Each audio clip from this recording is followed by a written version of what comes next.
Hello everyone, जय हिंद जय भारत। आज एसएससी की क्लास बहुत ही इंपॉर्टेंट होने वाली है। उत्तर प्रदेश से रिया का मैसेज आया है। रिया लिखती है कि मुझे कॉन्स्टिट्यूशन के क्वेश्चन और चाहिए, संविधान संशोधन कैसे होता है, क्या होता है, उसके बारे में थोड़ा सा हमें अनुच्छेद के बारे में बताइए। चलो रिया, मैं आप ही की रिक्वेस्ट को पूरा करती हूँ। मेरे जो वीडियो है, आप जब भी एग्जाम में जाते हैं, एग्जाम में जाने से पहले केवल सुन लीजिए, उसी से मेरा जीके जीएस बिल्कुल परफेक्ट हो जाएगा। तो जीके जीएस की तैयारी करने के लिए आ जाइए जल्दी से, बहुत इंपॉर्टेंट है। बात करते हैं कुछ संविधान संशोधन के बारे में। संविधान के संशोधन वैसे कहते हैं कि जब संविधान बनाया गया था तो वैसे भी इतना टाइम, उसमें 2 साल लगे। 2 साल के बाद कितने, 11 महीने 18 दिन लगे। जब इतना टाइम लगा है, इतना खर्चा आया है, हर देश से सब कुछ लिया गया है। क्या क्या लिया भाई? हम मूल कर्तव्य कहीं और से लिए, देन अधिकार कहीं और से लिए, देन संशोधन की प्रक्रिया कहीं और से ली।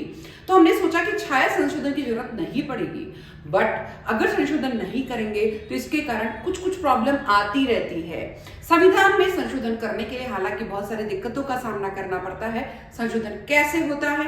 संशोधन के लिए बात करते हैं तो सबसे पहले अगर बात करते हैं तो 51 में, जब 50 में संविधान बन के तैयार हो गया था, 26 नवंबर हम लोग संविधान दिवस के रूप में मनाते हैं, 26 जनवरी गणतंत्र दिवस के रूप में मनाते हैं, और 26 जनवरी 1950 से हम लोग गणतंत्र दिवस मनाने लग गए।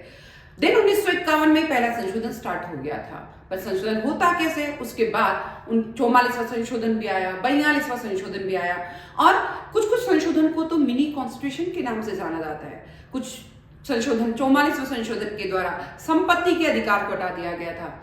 किसी संशोधन के द्वारा आपातकाल व्यवस्था रखी गई। किसी संशोधन के द्वारा राष्ट्रपति को अधिकार है कि वह मूल अधिकार को भी कम कर सकता है, और वह आपातकाल की स्थिति में भी कम कर सकता है। राष्ट्रपति को भी अधिकार है।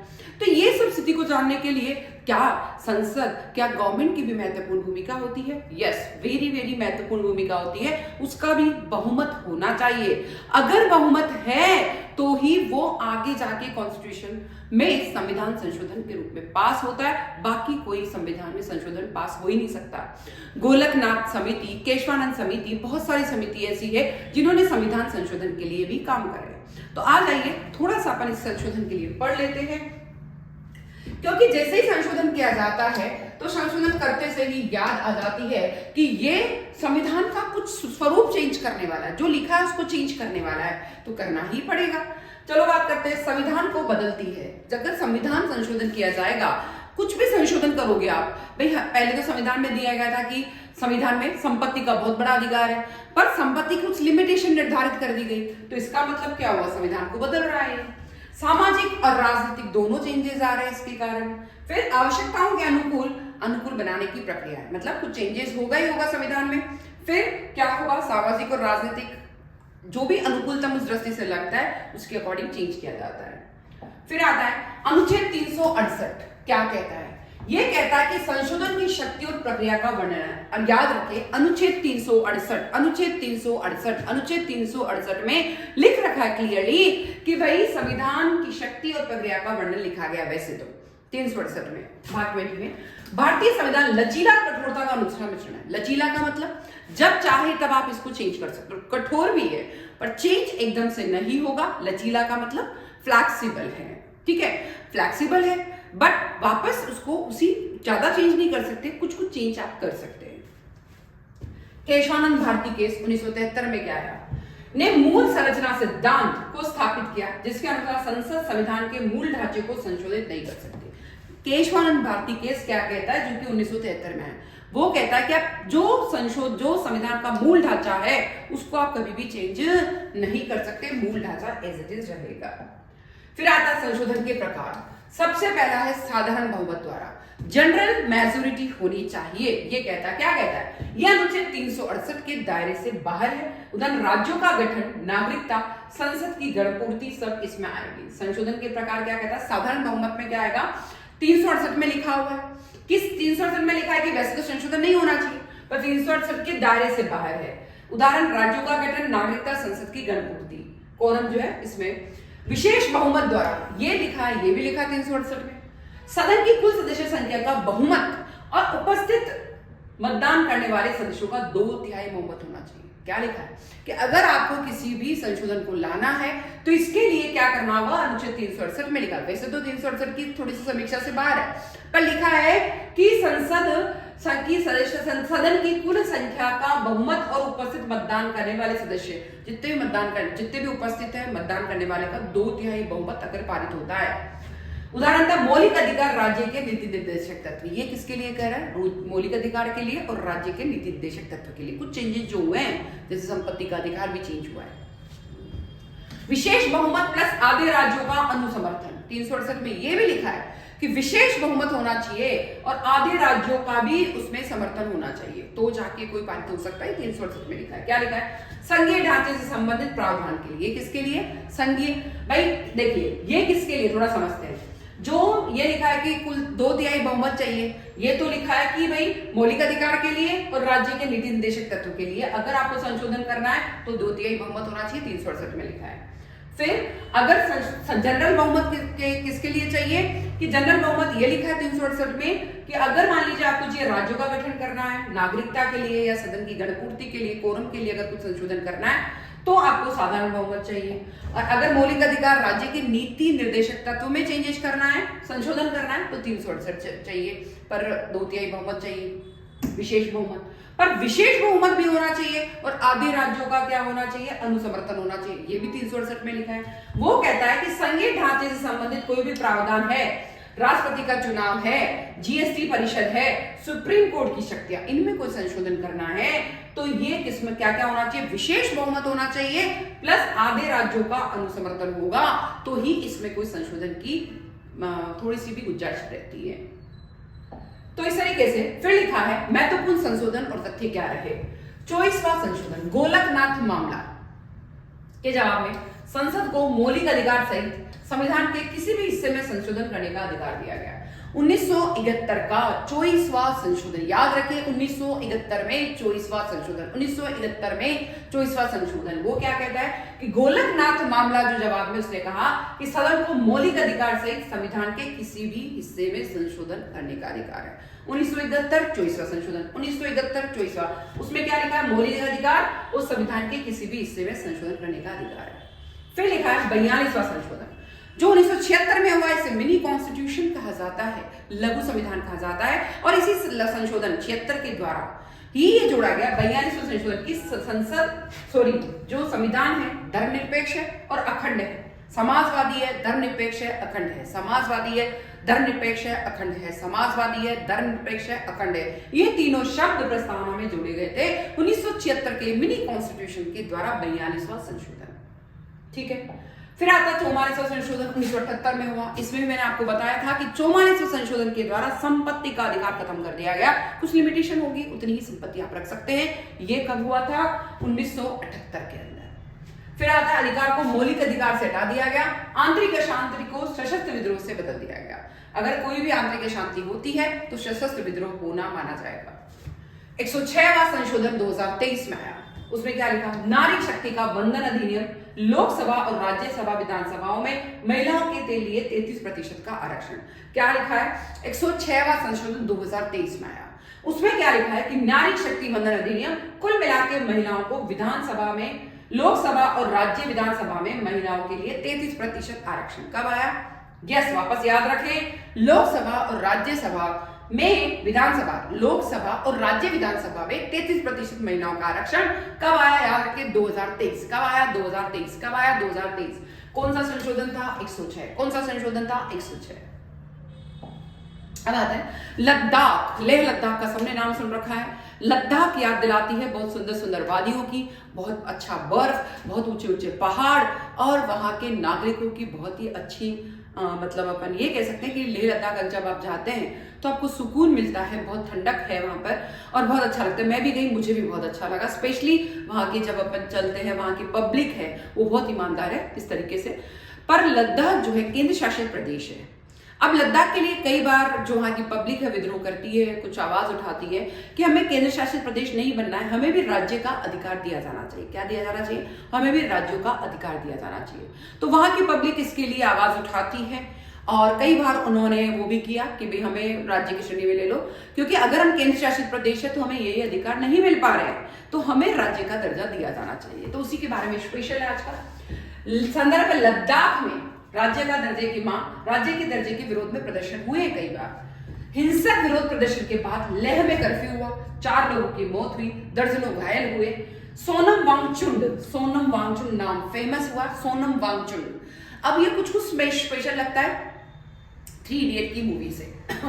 शहीद कार्यकर्ताओं के नेतृत्व में राज्य का दर्जा और 6ठी अनुसूची के तहत सुरक्षा की मांग की गई। सोनम वांगचुक सहित कई सारे कार्यकर्ता ने थोड़ा सा आवाज उठाई कि हमें राज्य का दर्जा मिलना चाहिए और 6ठी अनुसूची है उसके तहत हमें सुरक्षा मिलनी चाहिए।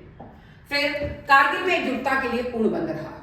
ठीक है, गृह मंत्रालय ने वांगचुक के एनजीओ का FCRA पंजीकरण रद्द कर दिया, जिससे एनजीओ की स्वतंत्रता पर बहस छिड़ गई।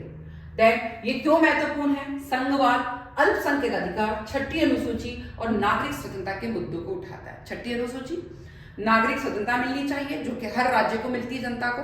केंद्र शासित प्रदेश में नहीं बनना है। जो राज्य को स्वतंत्रता मिलती पब्लिक को, राज्यों की पब्लिक को, वही स्वतंत्रता हमें मिलनी चाहिए।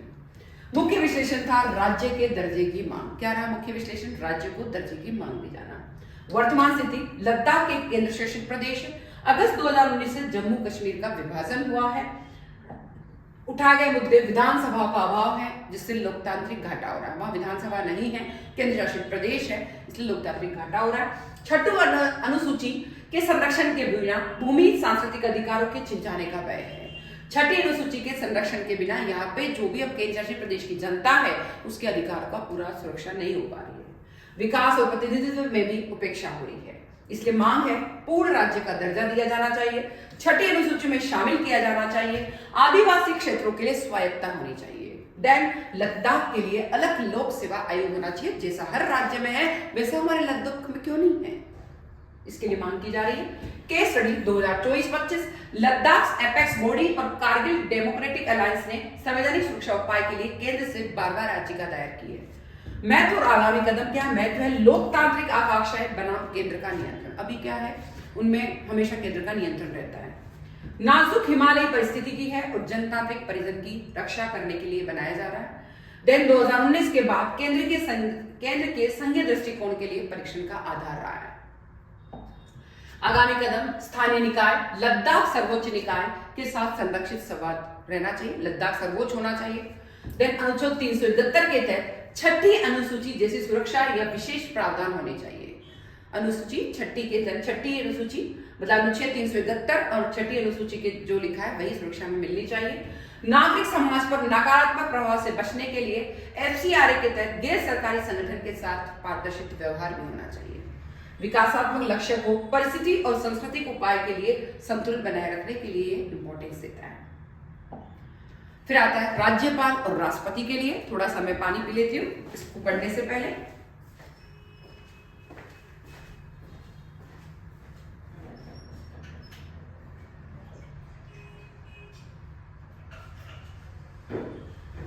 राज्य और राज्यपाल से संबंधित, राज्यपाल और राष्ट्रपति से संबंधित महत्वपूर्ण अनुच्छेद के बारे में बात करते हैं। राष्ट्रपति से संबंधित महत्वपूर्ण अनुच्छेद 52 क्या कहता है?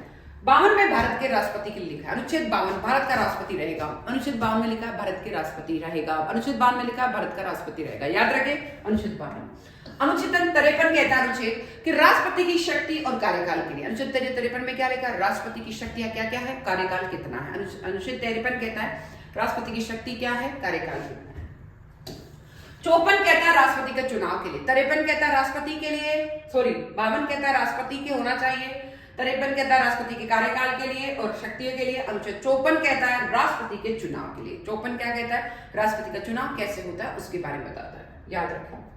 अनुच्छेद 55 कहता है राष्ट्रपति चुनाव के लिए चुनावी कॉलेज का गठन होना चाहिए। राष्ट्रपति चुनाव के लिए चुनावी गठन होना चाहिए। राष्ट्रपति चुनाव के लिए चुनाव का गठन होना चाहिए। कौन सा अनुच्छेद कह रहा है? अनुच्छेद 55 राष्ट्रपति के चुनाव का गठन के लिए अनुच्छेद 55 कहता है। अनुच्छेद 56 कहता है कि राष्ट्रपति का कार्यकाल 5 वर्ष। राष्ट्रपति का कार्यकाल 5 वर्ष। राष्ट्रपति का कार्यकाल 5 वर्ष, उसके बाद अवकाश। तो ये 56 कहता है। अनुच्छेद 57 कहता है कि राष्ट्रपति का पुनः चुनाव हो सकता है। राष्ट्रपति का पुनः चुनाव। अनुच्छेद 57 कहता है कि राष्ट्रपति का चुनाव होना चाहिए। तो कुल मिला के अनुच्छेद 58 कहता है कि राष्ट्रपति बनने की योग्यता क्या क्या है। अनुच्छेद 58 में लिखा है राष्ट्रपति की योग्यता। अनुच्छेद 58 में लिखा है राष्ट्रपति की योग्यता। अनुच्छेद 58 राष्ट्रपति की योग्यता। अनुच्छेद 59 कहता है राष्ट्रपति के वेतन और भत्तों के बारे में। अनुच्छेद 59 में लिखा है राष्ट्रपति का वेतन और भत्तों के बारे में। अनुच्छेद 59 में लिखा है राष्ट्रपति के वेतन और भत्ते। अनुच्छेद 60 कहता है राष्ट्रपति की शपथ और प्रतिज्ञा के बारे में। अनुच्छेद 60 कहता है राष्ट्रपति की शपथ और प्रतिज्ञा के बारे में। राष्ट्रपति की शपथ और प्रतिज्ञा के बारे में। अनुच्छेद 61 में लिखा है राष्ट्रपति के विरुद्ध महाभियोग लगा सकता है। अनुच्छेद 61 कहता है राष्ट्रपति के विरुद्ध महाभियोग लगाया जा सकता है। अनुच्छेद 61 कहता है राष्ट्रपति के महाभियोग के बारे में। तो कुल मिला के 52 से लेके 61, 52, 53, 54, 55, 56, 57, 58, 59, 60, 61 पूरे 10 के 10 अनुच्छेद किसके बारे में है? राष्ट्रपति के बारे में।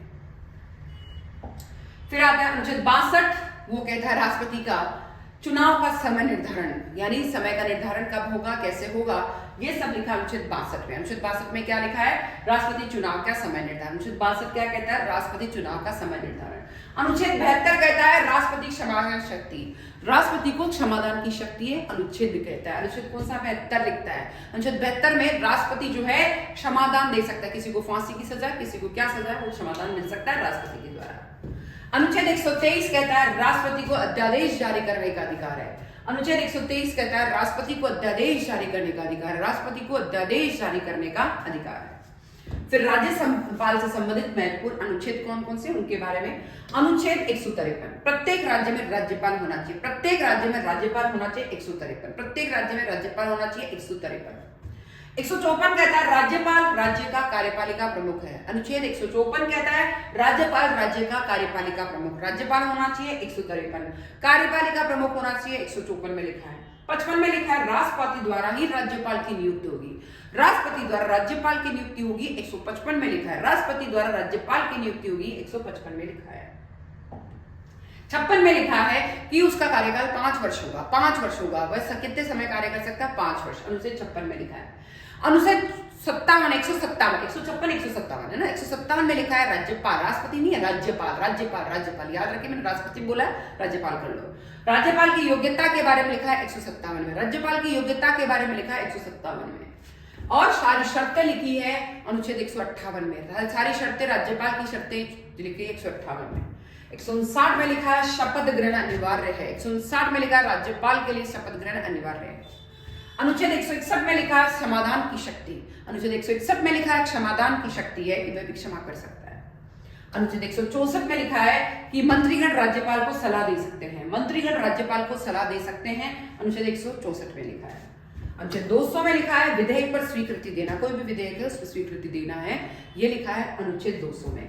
अनुच्छेद 213 में लिखा है कि राज्यपाल को अध्यादेश जारी करने का अधिकार है। अनुच्छेद 213 में लिखा है कि राज्यपाल को अध्यादेश जारी करने का अधिकार है। तो इस तरीके से बहुत सारे इंपॉर्टेंट है। कहां से कहां तक लिखा है ये? अनुच्छेद 153 से लेकर 213 तक बताया है, बीच में छोड़े हैं 64 के बाद। फिर आता है भारत के पहला महिला व्यक्तित्व के बारे में, ठीक है। ओलंपिक पद विजेता जीतने वाली कर्णम मल्लेश्वरी, ओलंपिक पदक विजेता जीतने वाली पहली महिला कर्णम मल्लेश्वरी, पहली महिला है कर्णम मल्लेश्वरी। एयरलाइंस पायलट पहली है दुर्बा बनर्जी, पहली एयरलाइंस पायलट है दुर्बा बनर्जी। अंतरिक्ष में जाने वाली पहली महिला है कल्पना चावला, अंतरिक्ष में जाने वाली पहली महिला है कल्पना चावला। माउंट एवरेस्ट पर चढ़ने वाली है बचेंद्री पाल। माउंट एवरेस्ट पर चढ़ने वाली पहली महिला है बचेंद्री पाल। अंग्रेजी चैनल में तैरने वाली पहली महिला है आरती साहा। अंग्रेजी चैनल में तैरने वाली पहली महिला है आरती साहा। अंग्रेजी चैनल में तैरने वाली पहली महिला है आरती साहा। भारत रत्न पाने वाले संगीतकार सबसे पहली है एमएस सुब्बलक्ष्मी। एशियाई खेलों में गोल्ड जीतने वाली कमलजीत संधू। बुक्कर पुरस्कार जीतने वाली अरुंधति राय, बुक्कर पुरस्कार जीतने वाली पहली महिला है अरुंधति राय। WTA शीर्षक जीतने वाली सानिया मिर्जा, कौन है? सानिया मिर्जा। नोबेल पुरस्कार जीतने वाली पहला नोबेल पुरस्कार जीतने वाली है मदर टेरेसा, कौन है? पहली महिला मदर टेरेसा। ज्ञानपीठ पुरस्कार प्राप्त करने वाली पहली महिला है आशापूर्ण देवी। अशोक चक्र पाने वाली पहली महिला है मिर्जा भानोत। अशोक चक्र पाने वाली पहली महिला है मिर्जा भानोत। अशोक चक्र पाने वाली पहली जो है महिला है मिर्जा भानोत। पहली राष्ट्रपति है श्रीमती प्रतिभा पाटिल। पहली राष्ट्रपति है श्रीमती प्रतिभा पाटिल। प्रधानमंत्री पहली है श्रीमती इंदिरा गांधी। बहुत ही निडर, बहुत ही चाणक्य की जो नीतियां है वैसी वाली थी इंदिरा गांधी, पहली महिला। पहली राज्यपाल है सरोजनी नायडू। पहली राज्यपाल है सरोजनी नायडू। पहली शासक दिल्ली की शासक थी रजिया सुल्तान। रजिया सुल्तान। आईपीएस अधिकारी पहली किरण बेदी। पहली आईपीएस अधिकारी किरण बेदी। मुख्यमंत्री पहली उत्तर प्रदेश की सुचिता कृपलानी। पहली है सुचिता कृपलानी। सुप्रीम कोर्ट की न्यायाधीश पहली है मीरा साहिब फातिमा बीबी। मीरा साहिब फातिमा बीबी सुप्रीम कोर्ट की पहली न्यायाधीश। संयुक्त राष्ट्र में राजदूत रह चुकी पहली महिला है विजयलक्ष्मी पंडित। विजयलक्ष्मी पंडित। पहली केंद्रीय मंत्री थी राजकुमारी अमृता कौर। पहली केंद्रीय मंत्री है राजकुमारी अमृता कौर। पहली केंद्रीय मंत्री है राजकुमारी अमृता कौर। मिस यूनिवर्स पहली है सुस्मिता सेन। मिस यूनिवर्स पहली है सुस्मिता सेन। विश्व सुंदरी पहली है रीता फारिया। विश्व सुंदरी पहली है महिला रीता फारिया। अब आते हैं कुछ इंपॉर्टेंट क्वेश्चन जो हिस्ट्री से रिलेटेड मान लीजिए आप। 1885 ईस्वी में किसकी स्थापना की गई थी? कांग्रेस की। 1885 ईस्वी में किसकी स्थापना की गई थी? कांग्रेस की। 1905 में किसका विभाजन हुआ? बंगाल का विभाजन। 1905 में किसका विभाजन हुआ? बंगाल का विभाजन। 1906 में किसकी स्थापना हुई? मुस्लिम लीग की। 1906 में किसकी स्थापना हुई? मुस्लिम लीग की। 1907 में किसका विभाजन हुआ? कांग्रेस का। 1907 में किसका विभाजन हुआ? कांग्रेस का। 1908 में खुदीराम बोस को फांसी हुई। 1908 में खुदीराम बोस को फांसी हुई। 1909 में गार्लो मिंटो सुधार अधिनियम आया। 1909 में गार्लो मिंटो सुधार अधिनियम आया। 1913 में गदर आंदोलन आया। 1913 में गदर आंदोलन आया। 1914 में प्रथम विश्व युद्ध की शुरुआत हुई। 1914 में प्रथम विश्व युद्ध की शुरुआत हुई। 1915 में गांधी जी का भारत आगमन हुआ। 1915 में गांधी जी का भारत आगमन हुआ। 1925 में काकोरी कांड हुआ। 1925 में काकोरी कांड हुआ। 1928 में सार्डिगन कमीशन आया। 1928 में सार्डिगन कमीशन आया। 1929 में लाहौर अधिवेशन हुआ। 1929 में लाहौर अधिवेशन हुआ। 1929 में दांडी यात्रा हुई। 1929 में दांडी यात्रा हुई। 1930 में सविनय अवज्ञा आंदोलन हुआ। 1930 में सविनय अवज्ञा आंदोलन हुआ। 1930 में प्रथम गोलमेज सम्मेलन हुआ। प्रथम गोलमेज सम्मेलन 1930। गांधी इरविन समझौता हुआ 1931। गांधी इरविन समझौता हुआ 1931। दूसरा गोलमेज सम्मेलन हुआ 1932। दूसरा गोलमेज सम्मेलन हुआ 1932। 1932 में तृतीय गोलमेज सम्मेलन हुआ। 1932 में तृतीय गोलमेज सम्मेलन हुआ। तृतीय हुआ, देखिए द्वितीय हुआ 31 में और तृतीय हुआ 32 में। 16 में आया लखनऊ समझौता। 1916 में हुआ लखनऊ समझौता। 1917 में चंपारण सत्याग्रह। 1917 में चंपारण सत्याग्रह। 1918 में खेड़ा आंदोलन। 1918 में खेड़ा आंदोलन। 1919 में रॉलेट एक्ट। 1919 में रॉलेट एक्ट। 1919 में जलियांवाला बाग हत्याकांड। बहुत ही निर्मम, जब भी मैं इसको याद करती हूँ मुझे खुद को बहुत वो लगता है कि जनरल डायर ने निहत्थे लोगों पर, जब वो जलियांवाला बाग में थे तो निहत्थे लोगों पर, पब्लिक पर गोलियां चलवा दी बिना किसी कारण, बिना किसी गलती के। बहुत लोग मारे गए, तो आज भी वहां पर गोलियों के निशान है। 1919 में रॉलेट एक्ट आया। 1919 में रॉलेट एक्ट आया। 20 में असहयोग आंदोलन आया। गांधी जी ने कहा हमें किसी में सहयोग नहीं करना है अंग्रेजों को। चोरी चोरा कांड हुआ 1922 में। चोरी चोरा कांड में जो पुलिस स्टेशन था उसमें कई सारे जो पुलिसकर्मी थे उसके अंदर जिंदा आग में जला दिए गए। पुलिस स्टेशन में आग लगा दी गई। 1923 में स्वराज पार्टी आई। 1923 में स्वराज पार्टी आई। 1924 में कांग्रेस बेलगाम अधिवेशन हुआ। 1924 में कांग्रेस बेलगाम अधिवेशन हुआ। 1932 में पूना समझौता हुआ। 1932 में पूना समझौता हुआ। 1940 में व्यक्तिगत समझौता हुआ। 1940 में व्यक्तिगत समझौता हुआ। 40 में ही पाकिस्तान की मांग की गई। 40 में ही पाकिस्तान की मांग की गई। 42 में क्रिप्स मिशन आया। 42 में क्रिप्स मिशन आया। 42 में भारत छोड़ो आंदोलन हुआ। 1942 में भारत छोड़ो आंदोलन हुआ। 1942 में आजाद हिंद फौज की स्थापना हुई। 1942 में आजाद हिंद फौज की स्थापना हुई। 45 में वेवेल योजना शिमला में हुई। वेवेल योजना 1945 में आई। 46 में नौ सेना में विद्रोह हुआ। 1946 में नौ सेना में विद्रोह हुआ। 46 में कैबिनेट मिशन। 46 में ही कैबिनेट मिशन।